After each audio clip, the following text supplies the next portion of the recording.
日本語耳ポッドキャストへようこそ。マリエです。このポッドキャストでは皆さんの耳を日本語耳にするためにいろいろなことを自然なスピードの自然な日本語で話していきます。今、私はタイの寒い島に来ています。日本語耳ポッドキャスト。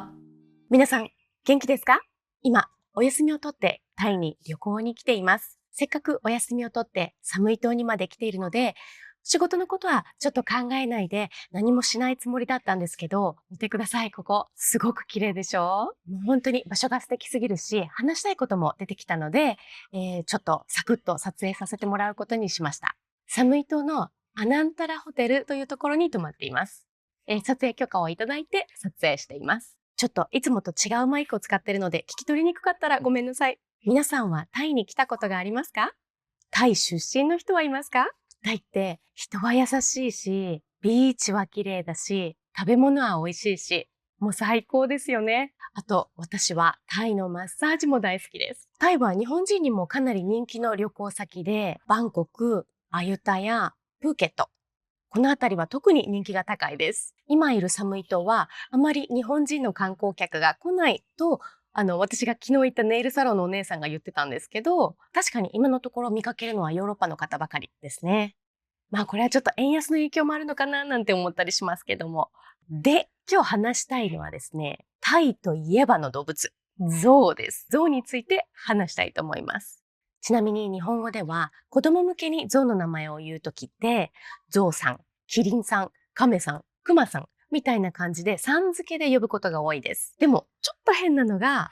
犬とか猫って犬さん猫さんなんて言わないんですね。猫ちゃんって言ったり、犬に至っては犬ちゃんじゃなくてワンちゃんと言います。でもゾウちゃんとは言わないんですよね。ゾウちゃんって私聞いたことないです。いつもゾウさんです。やっぱりゾウって貫禄があるというか、ちょっとなんか敬意を払わなきゃいけないような気がするというか、なんかちゃん付けだと失礼な気がします。まあそんなこと言ったら逆に犬とか猫に失礼かもしれないんですけど、これは私が日本語に関することで不思議だなーって思ってることのうちの一つです。私は今回、寒いエレファントヘイブンという象の保護施設を訪れてきました。この保護施設ではサーカス、トレッキング、路上での物乞いなど、様々な形で人間のために働かされてきたゾウさんたちが保護されています。ここでは芸をさせられたりすることなく、敷地の中を自由に歩いたり、水浴びをしたり、砂を体にかけたり、ゾウたちが割と自由に暮らしているのを間近で見ることができます。私はここのツアーに参加して、ゾウに餌をあげたり、ゾウの餌を作ったりしてきました。ガイドさんにもいろいろなお話を聞けたので、今日はそこで学んできたことをいろいろとシェアしたいと思います。ちなみにここでの話は保護施設にいるアジアゾウの話です。アフリカゾウではありません。まずはゾウの生態について。ゾウってつま先立ちで歩いてるそうです。あの巨体でつま先立ちですよ。ゾウにとってのかかとっていうのが実は地面についていなくて、指先だけ。足の指先だけで立っているそうです。ハイヒールで歩いているような感じ。そういう感じで立っているそうです。あんなに大きいのに歩くとき意外に静かなのはそれが理由だそうです。そして皮膚。象の皮膚って分厚くて硬そうに見えるんですけど、実際はすごく敏感です。だから皮膚を守るためにも砂や泥を体にかけたり塗ったりしているそうです。日焼け止めとか虫除けの効果があるそうです。賢いですよね。それから象の鼻。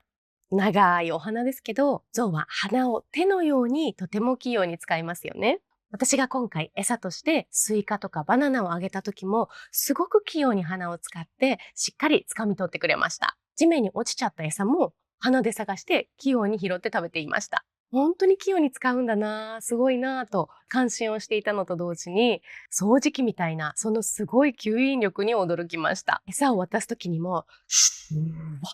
って言って、すごい音がするぐらいの吸い込みでした。象は匂いにも敏感で、今回のツアーでも餌をあげる前に手を洗わなきゃいけないんですけど、石鹸じゃなくて水だけで洗ってくださいと言われました。石鹸の匂いがするとそれが嫌で、餌を食べ物を受け取ってくれなくなることがあるそうです。牙はオスにしかありません。メスにはないまたは見えないそうです。アフリカゾウだとオスもメスも立派な牙を持っていますが、アジアゾウは牙を発達させるのはオスだけだそうです。その牙の長さはだいたい1メートルから長いと2メートルになります。そしてね、私がとっても驚いたのはゾウの歯の話です。ゾウの歯って何本あると思いますか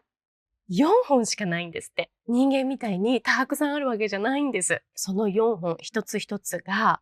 手のひらぐらいに大きいです。むしろ私の手のひらより大きかったかもしれません。実際に抜けた歯を見せてもらって手に取ってみたんですけど、写真を載せておきますね。すごくずっしり重くてびっくりしました。この歯、象の一生で6回生え変わるそうです。人間というのは子供の歯、乳歯と大人の歯、永久歯のこの2つしかないですよね。でも象は6回生え変わるそうです。これは私全然知らなくてすごいびっくりしました。6回も生え変わるんだと思って。で、だいたい象が60歳ぐらいの時に、最後の歯も抜け落ちて、そうすると、その影響で食べ物の消化が悪くなって、だいたい70歳ぐらいで亡くなる象が多いそうです。それから象って1日最低10キロ歩くらしいんです。毎日ですよ。最低10キロ。なので、この施設では、12頭の象が暮らしているんですけど、25エーカーある敷地も本当は広さが全然足りていないそうです。そして象はそんなにたくさん歩くのに寝るのはすごく短い。象の睡眠はびっくりするぐらい短くて、1日に4時間ぐらい寝ればいい方だそうです。そして1日の約16時間ぐらいは食事に使います。象は人間のように社会性がとても高い動物です。長老のメスがリーダーとなって群れで生活をして、その絆はとても深いそうです。ちなみに、象の妊娠期間は人間の約2倍で、18ヶ月から22ヶ月あるそうです。赤ちゃん象はお母さんのお乳をなんと5歳から6歳ぐらいまで飲み続けるそうです。お母さん大変ですよね。オスはその後ある程度大きくなると群れを離れて一人で暮らしていくようになるそうなんですけど、メスはずっと家族と共に一生を暮らします。おばあちゃん、お母さん、娘たちとずっと一緒に協力しながら生きていくんですね。人間と同じで同じスペースや食べ物を他の群れとシェアすることはあまり好きじゃないそうです。そしてこのツアーでやはり一番考えさせられたのが、エシカルな倫理的に正しい象観光っていうのはどういうものかということです。象に乗るのは良くない。これは最近よく聞かれるようになった、知られるようになった話かと思います。だってね、観光客が象に乗れるようにするためには、やっぱりその象をそれなりにトレーニング、訓練しなきゃいけないわけですけど、その訓練はやっぱり非倫理的、非人道的な虐待なんだそうです。象に抵抗するような気持ちをもう起こさせないようにする。それぐらいのものなので、象にとって肉体的にも精神的にもかなり大きなダメージを与えるとても辛いものです。でもガイドさんが言っていました。象に乗ったらいけないのは知ってるけど、でも水浴びさせてあげるのはいいんじゃないのって聞かれることがあるそうです。象は水浴びが好きなんだから洗ってあげるのはいいんじゃないのと思われがちなんですけど、象だっていくら水が好きでも毎日毎日何度も何度も一日何回も観光客に現れたいわけではないですよね。象は本当に知的で人間のように感情が豊かな動物なので、やりたくないことを無理やりやらせるためには、槍のようなものでつついたりなんかして、そういうしつけ、訓練という名の虐待を与えなきゃいけなくなるわけです。ここで暮らしている象たちの中に、餌をもらうときに、パオーンとすごく可愛い声を上げる象がいました。その声はすごく可愛くて、嬉しがっているようにも聞こえなくないんですけど、でも、なぜこの象が声を上げることを覚えたかというと、この子は2歳の時にお母さん象から引き離されて路上でバナナ売りに使われました。その際、声を上げたら人が気づいてバナナを買って自分に与えてくれるということを学んだそうです。他には頭をゆらゆら揺らしているような象さんもいました。これもまた可愛くて、ちょっと踊ってるようになんか見えて、すごくハッピーな感じに見えなくもないんですけど、これも実はトラウマの表れだそうです。この子もやっぱり2歳ぐらいの時に親から引き離されて、お母さん象は観光客を背中に乗せて歩くために、そのために連れて行かれてしまって、自分は鎖につながれて、やはりこれも横にあるバナナを売るために使われたそうです。さっきも言いましたけど、象は最低1日10キロ歩く動物なんですね。